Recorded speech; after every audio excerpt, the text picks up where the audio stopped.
Welcome everybody back to Forza Motorsport, and today we are kicking off the Porsche Tour, and we're starting off with the first championship, which is the Porsche Motorsport Icons.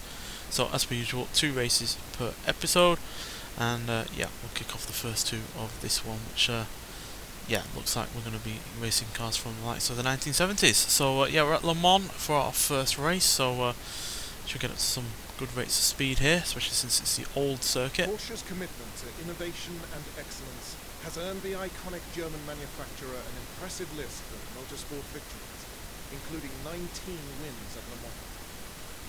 The distinctive silhouette of Porsche production sports cars is among the most recognizable in the automotive world. All it takes is to get behind the wheel of one of these precision machines to realize there really is no substitute. So yeah, that final car you saw there is a reward car for doing all of these championships in this tour. So yeah, we've got 2 cars to choose from. The 1970 Porsche number 3 917 LH, and then we've got the 1971 Porsche number 23 917/20. So yeah, there is a little bit of difference in terms of stats with these cars. As you can see, the newer one has better handling and braking, but worse speed and acceleration. So yeah, and the newer one is also slightly cheaper, and that's purely because yeah, it has a slightly smaller engine, 10 less horsepower, but it does weigh a little bit less at 20 pounds to give it that better handling and braking. So yeah, obviously I would like more speed and acceleration, but at the end of the day, it's really tempting just to go for the quick rocket over the 1971 there, because I feel like we can probably upgrade it enough in terms of handling and braking to make it as good as the newer one. But I don't think the newer one I could get as fast as, if not quicker, than the older one. So I know it's a little bit more expensive. Yeah, we'll go for the older version.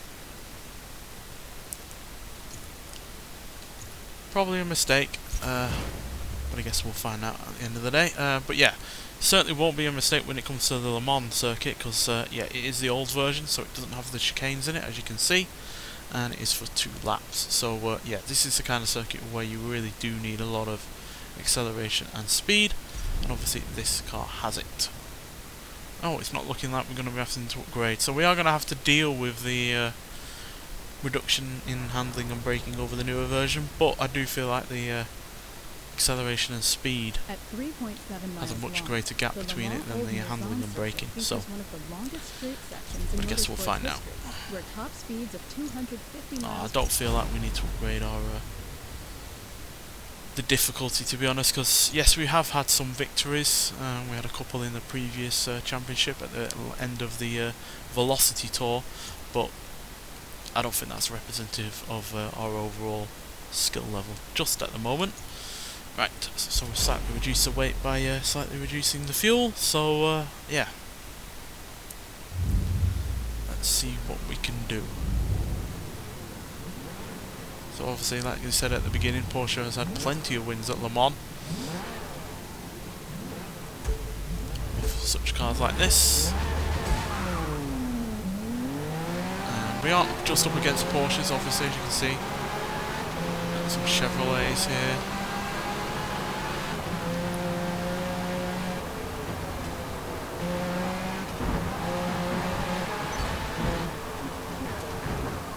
Oh dear. Way too much speed into that corner. We had a bit of an accident there, unfortunately. To be fair, I haven't driven this car on this game. I have driven it in previous Forza games, but I've not driven it on this one. Obviously the physics are different here than the previous ones, so it is all about getting used to this car's handling, which, as we've seen in terms of the stats, is worse than the pink one that is behind and front of us.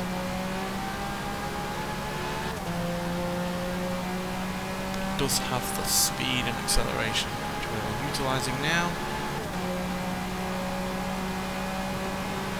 More than 200 mile an hour, more than 220 now, is for a 1970 car is mightily impressive. 225 We're doing a how fast will it go episode. There's 230. That's ridiculous levels of speed. Apart from 55 years ago.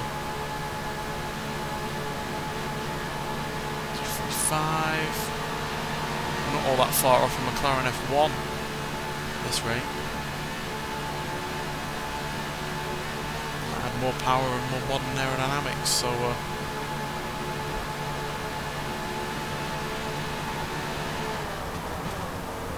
yeah, that is mentally quick for a car that only just has over 600 horsepower and is obviously from 55 years ago, but that just goes to show that a combination of lightweight and slippery aerodynamics can really do make up for not having the greatest amount of power.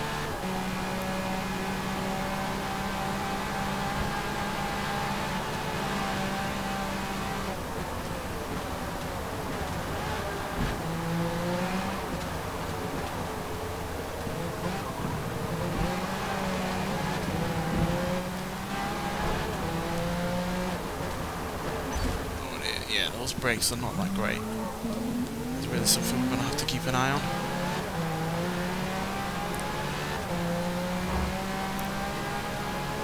This is basically a rocket with a seat in it, basically. Because it just flies when you give it the room to do so.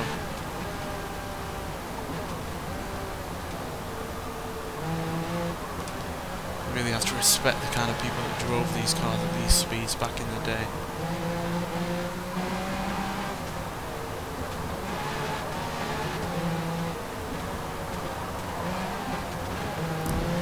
Traction control, no airbags, no ABS. And I know I have both of those on here, but that's just because this is a game at the end of the day, but you can still understand how mad it would have been to have driven this car with none of those safety aids helping you out.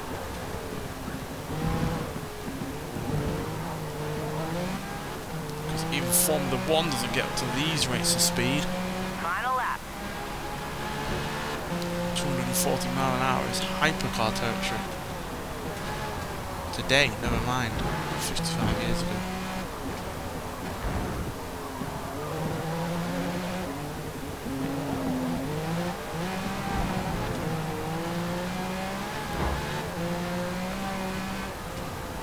Definitely tell it's a car that has modern speed and acceleration, but not modern braking, not modern suspension, because it is quite soft.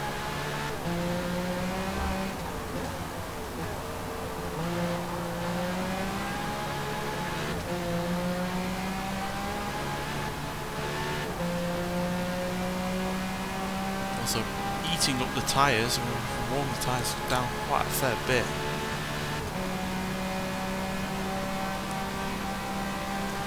Again is modern, which is, you know, it's 1970s tyre technology for you. It might be the same car, but I have the advantage of being behind, so I can draft.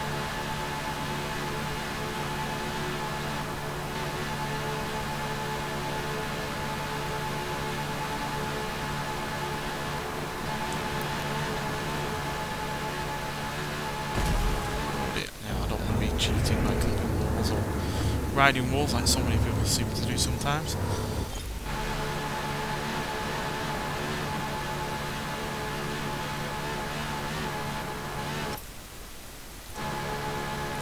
Yeah, we do need to still pause the game after rewinding it to get the sound back, unfortunately.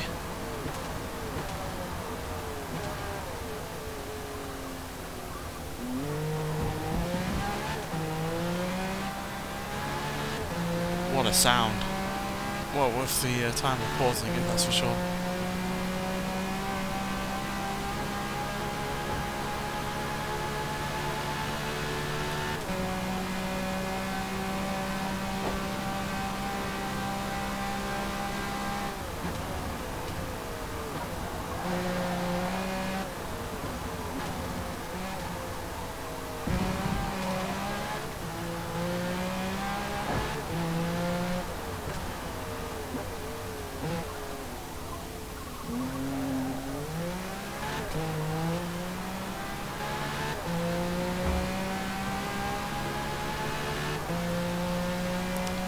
the speed advantage and acceleration advantage has certainly helped us get to the lead.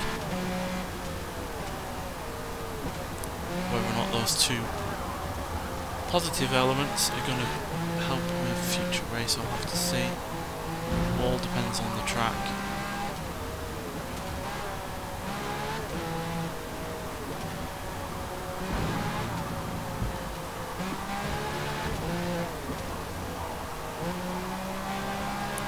It's a shame we haven't got the Bugatti circuit version of Le Mans here.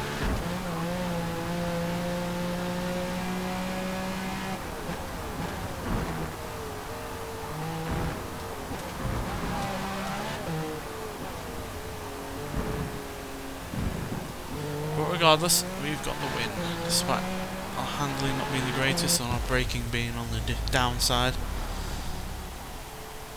Just the sheer power and acceleration of this thing has overcome those disadvantages to give us a win to start this championship off with. So that's good. That means we get 28 points to start this championship off with. So yeah, let's get to the second race and see what track we're going to be on and whether or not that's going to prove to be a good track for this car or a bad one. Right, we're at Mugello circuit for 4 laps, so this definitely does have its fast sections, especially on the start-finish line. Massive straight, but there is a lot more cornering to this track than Le Mans, especially the old circuit that we're on. So yeah, that's definitely going to challenge this car in a lot of ways, given handling and braking is not its strongest parts. But that'll be an added challenge, and hopefully it will make for a fun race. And we do have the advantage of coming first before, so we do have a points lead at the moment. So even if we don't come first, we're unlikely to massively drop down the leaderboard.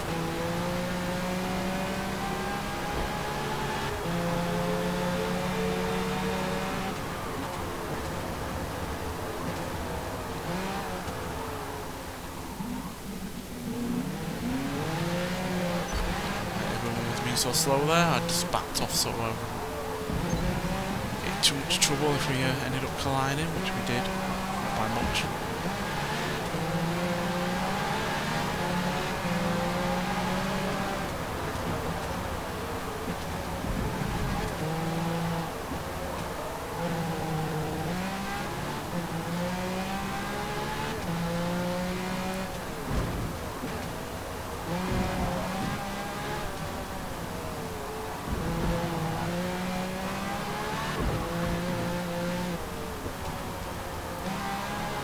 Definitely feel its handling efficiencies a lot more here than at Le Mans.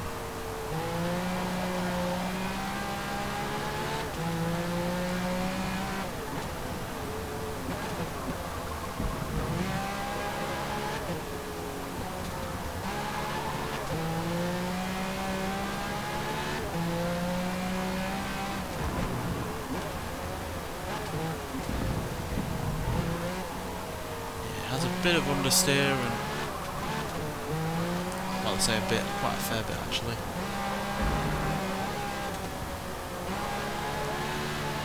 And the rear does not feel the most planted, so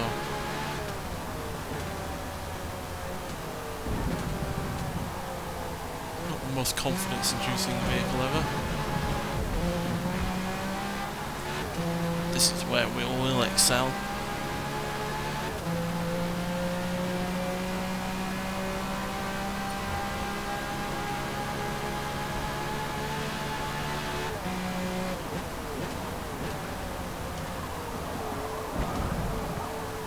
Massively caught up there.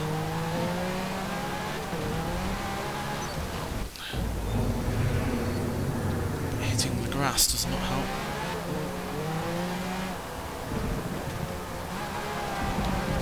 Seems like the sound did not go away there, so seems fairly inconsistent about when the rewind's done. Glitch out the sound or not.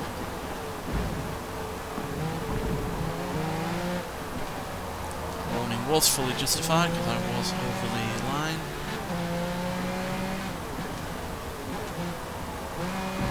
also detected the fact that I was at the end of the day also struggling with the car at the same time. It was an intentional exploit.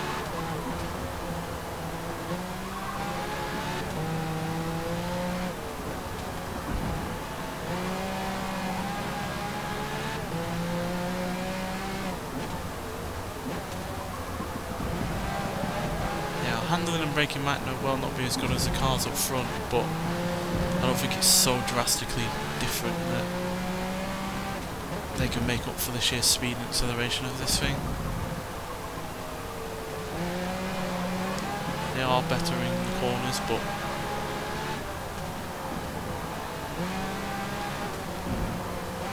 the difference is not drastic at all.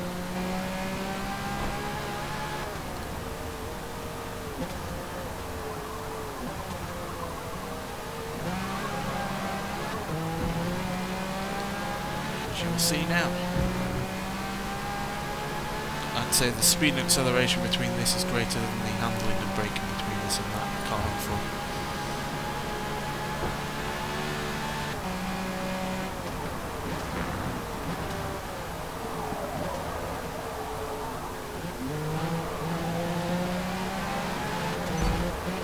Yeah, that's my fault. I'm going to rewind it even without knowing whether we get a penalty or not. I shouldn't have swung right back in again. Get the sound back, I think it went down a bit.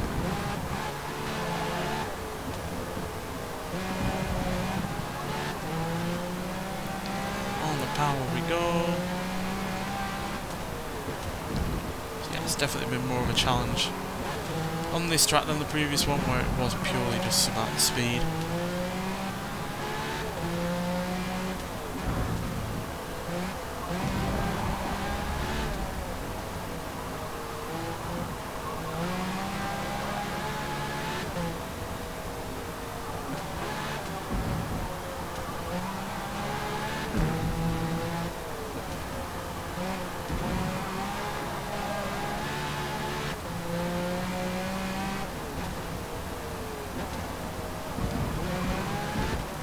Weirdly enough, despite not being a massive fan of racing cars, it seems like that's where I have more of my success on these championships than with the road cars.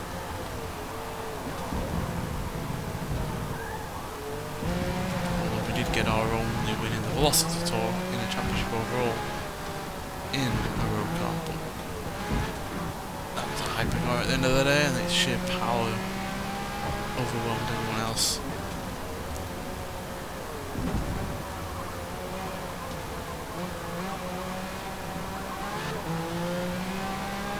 Make up the ground on first place.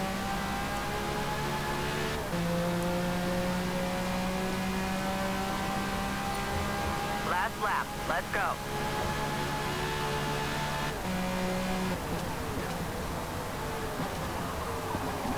Oh dear, slightly outbrake myself there.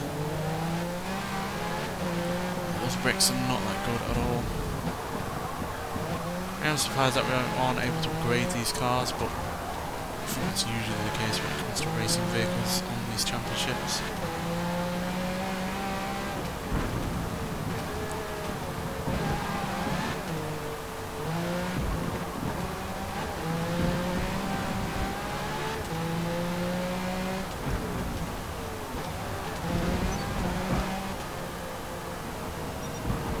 Total time penalty is about half a second. Yeah, that's justified. I wasn't going particularly quick, but I still got the corner regardless.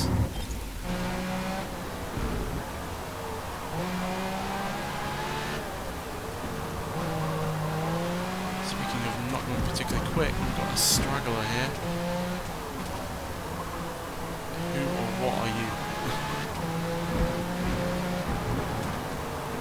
Why is there a 9? Why is one of those here?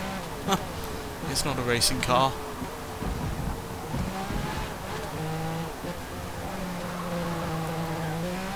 Is that even in the game, in the showroom? Or is that a massive hint as what's to come in the future with this game? I can't remember if it is in the showroom or not.